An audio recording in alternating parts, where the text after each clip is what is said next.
What I'm about to say is probably going to make you sick, but you probably need to hear it. You're not income. Yo, the economy is so bad, scams have turned from, oh, you won the lottery, oh, you've won a free cruise trip, oh, you've won a free car, to remote job paying $20 an hour. Rent listings being like $700 a month. All the scams are not reasonable. Like, oh, a remote job that's 40 hours a week that pays $20 an hour. Like, we both know that shit fake. Why are they texting me? You feel me? Like you're apartment shopping. Oh, opening apartment for $600 a month. You can move in by tomorrow. Like, you know that shit fake. Back in the day, that was some cool shit. But nowadays, you're like, huh? That cheap? Stuff that was reasonable back in the day is now the new scam. New Honda Accord for $8K. Dang, that's a deal. That's a scam. Like, it's crazy that scammers don't need to use the crazy tactics anymore to try to scam someone. They literally just give stuff that used to be normal back then, and you can get scammed by it now. And it's worse too, because back then you can know if something's a scam or not, because it's like, bro, I did not win a free cruise trip. But now you're just thinking, oh, this apartment listing is behind and they're still on the old prices, or oh, this guy's selling his car for cheap, like he's not up to date with the economy and shit. So you think it's free, but it's not. You think now it's like, oh, it's a steal.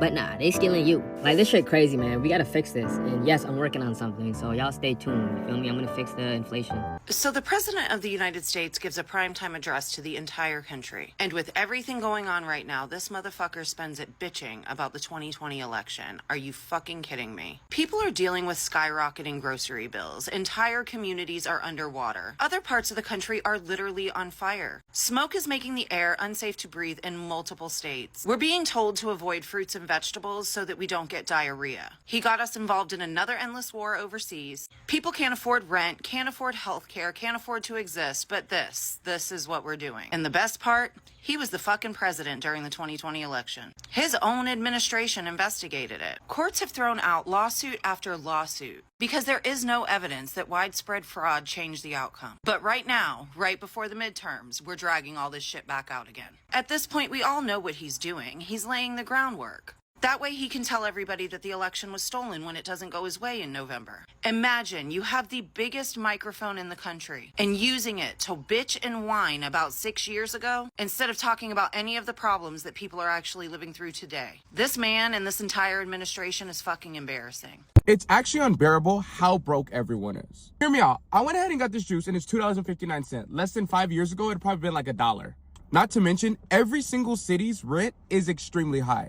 What I mean by that is places where you used to pay like $750 a month for rent for a one bedroom are easily going for $1,300-1,400 a month, which doesn't add up, especially given the fact that no one has been getting a raise or the pay has not gone up from any company since then. On top of that, no one can even afford houses. Where I live in Las Vegas, a house averages about $300,000 to $400,000. Now, I don't know about you, but I don't have that much money just sitting in my pocket. That's not including utilities, bills, food, water. There's all kinds of stuff that goes into it. And I was thinking, no one even has wills these days, right? People die, there's no wills. You know, back in the day when you'd see people in the movies and they would be holding up a will and the lawyer would be reading the family the will?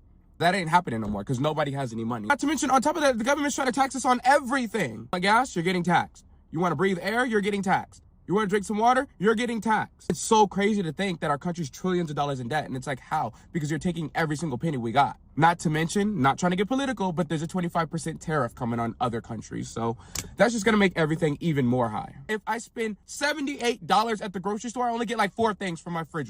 The United States is approaching being in $40 trillion in debt.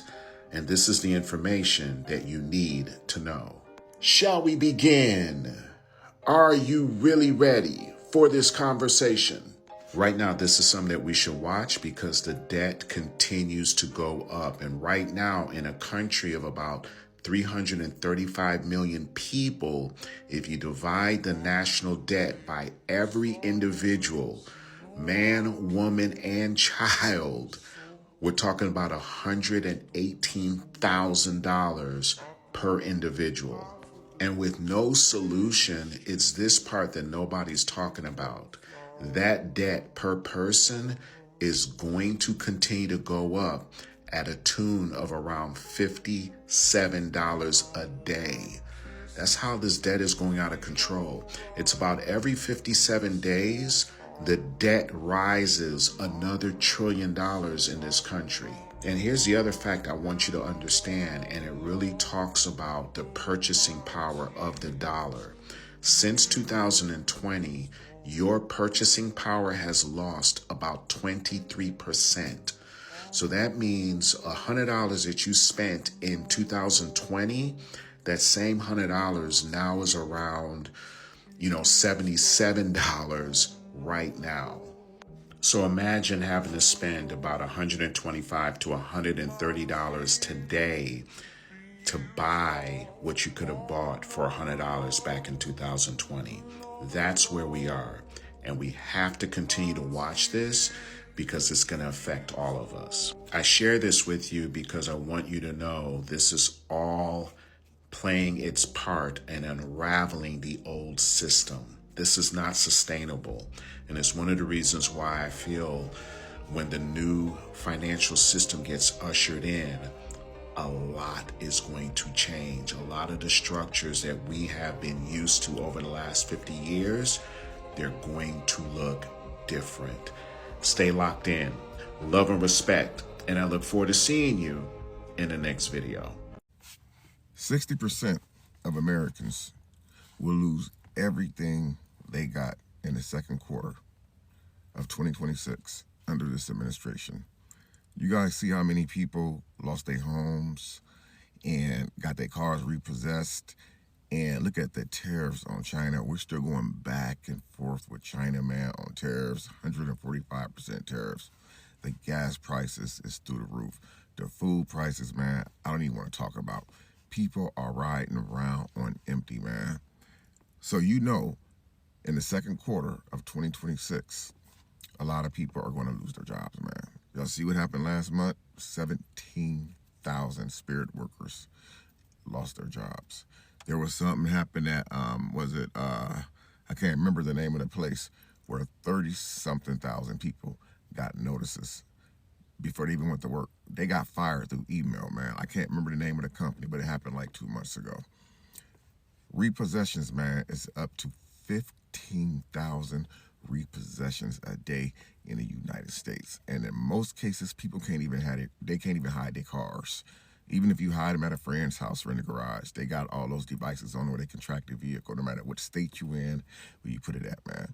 And that's why I believe 60% of Americans is going to lose everything they got, man. I see houses all around me going up for sale. I see all kind of cars being repoed from grocery store parking lots and stuff, man. It's getting bad out here, man. Save your money, man. Save your money. It's getting bad out here. This guy that's running our country don't give two fucks about you, man. He don't give two fucks about me. He's already a billionaire. He made it very clear that he do not care about your financial situation, man. Thanks for watching. Government data is giving us a real look at unemployment in the U.S. Data from the U.S. government shows that 1 in 4 Americans has been unemployed for more than 27 weeks. That amounts to about 1.8 million people on average this year alone. And the impacts of long-term unemployment are real, affecting one's mental health, showing signs of depression, anxiety, the list goes on, according to researchers. For former federal workers, even some of those still in the workforce, they reported anxiety and depression associated with the changes to the federal workforce. Rebecca Ferguson-Andre with WellFed talked with me about what she's been seeing as she and her organization have been supporting federal workers. I mean, they're doing everything right. In a normal job market, they would have had multiple job offers, but we've had a loss of over 100,000 jobs in this region. And I don't even think that number is completely accurate right now, right? That was an estimate made earlier this year. And so what we're encouraging people with is, look, you're not alone. And this is not you. I think folks are taking this, it's soul crushing, right? Applying for jobs, hundreds, sometimes thousands of jobs, and not hearing back, only getting a couple of interviews and getting ghosted by employers. I mean, it truly is demoralizing and discouraging and is leaving people feeling like maybe there's something wrong with me.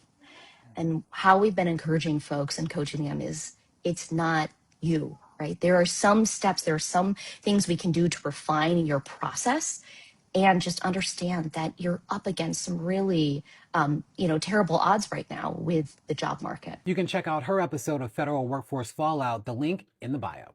I don't know if y'all be reading and paying attention to the news, but the economy is in a terrible spot right now. I mean, you got major retail stores that are closing up hundreds of locations just this year. You got Walgreens closing over 150 stores. You got Macy's closing over 100 stores. Foot Locker closing over 400 stores. CVS Pharmacy is closing 900 stores. Family Dollar closing 600 stores. Rue 21 closing 540 stores. I mean, the list goes on and on, from Best Buy, Dollar Tree, Express. Even Walmart is closing down 7 of its supercenters. On top of that, you have the major layoffs. Like Google done already laid off almost 12,000 people. eBay just laid off 1,000 people. Microsoft just laid off 1,900 people. UPS just laid off 12,000 people. Like, bro, it's only May. Even Tesla is laying off over 10% of its entire workforce. Oh yeah, and I forgot to mention Apple, a company that's worth $2 trillion, is closing 400 of its retail locations this year. I couldn't even tell y'all what all of that means, because truthfully, I don't even know myself.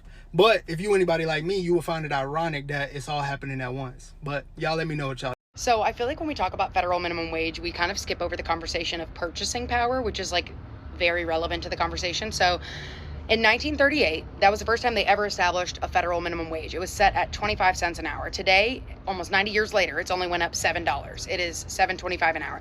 Some people will look at that and say, oh, okay, well, if you do the math, it's a 2,800% increase. Technically, that's right. But that number means absolutely nothing without looking at what that money can actually buy. Purchasing power. So purchasing power is the amount of goods and services that your money can actually buy. So in simple terms, it's going to answer that question of how much life can I afford with the money that I earn? So 25 cents in 1938 had the purchasing power of roughly $5.90 in today's money.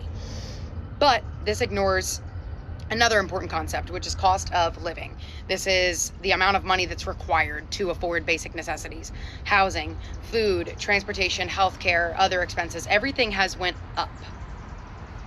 So, point of this video being, the cost of living has not increased evenly. Things like housing, healthcare, childcare, education have risen much faster than the wages in many cases. So, I want to answer the question of, has the purchasing power of workers kept up with the actual cost of living? So, I will start this by combating the most popular argument that I know I'm going to hear. Only 1% of Americans make minimum wage. Okay. First of all, 1% of Americans is still roughly 800,000 to 900,000, almost a million human beings who are working and being paid for $7.25 an hour. But more importantly, the minimum wage debate, it's never just been about people making exactly $7.25. So to prove to you that this is not just an issue of minimum wage and this is an issue of cost of living and purchasing power, we have a hypothetical person who makes $15 an hour. That's about twice the minimum wage. $15 an hour times a 40-hour work week gets you $600 a week. $600 a week times 52 weeks in 1 year gives you $31,200 per year for gross income. When you do your monthly gross based off of that $31,200, you get about $2,600 a month. After you take out Social Security, Medicare taxes, which is about 8%, you get about $2,400 a month.